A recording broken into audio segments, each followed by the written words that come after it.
Hello friends, नमस्कार। Welcome to my YouTube channel. मैं तो कब का उठ गया, तो ये मेरे सिस्टर अभी उठा। अभी टाइम हो रहा है 7:30 बजे। तो उसको देर में उठने की आदत है, वो दिखाते हैं। मैं चाची के घर में गया था, तो उनका कुछ आया है तो दिखाते हैं। तो ये मेरे मम्मी है, तो चलो देखते हैं उधर।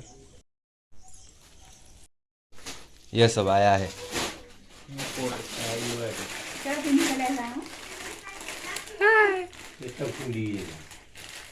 ये बनाना छिले की खाना ये है ग्लास। खा गया खुल रहा है सारी पेटी। वो बाहर देने के लिए जा रहे हैं।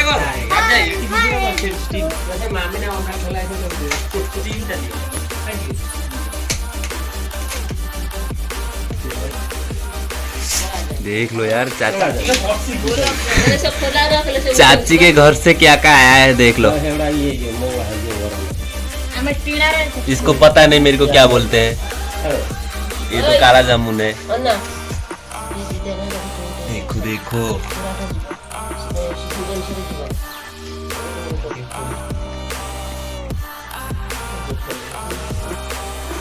ये मेरे दादाजी है। ये बनाना फ्लेवर।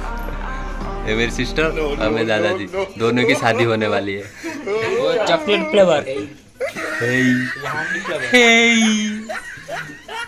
और सब मिठाई आई है चाची के घर से।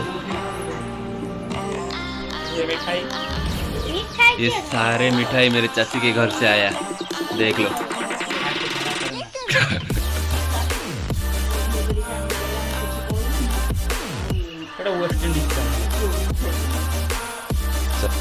देखो कौन कौन खाया ये मेरे को बताना कमेंट करके। नहीं बताना, जरूर बताना।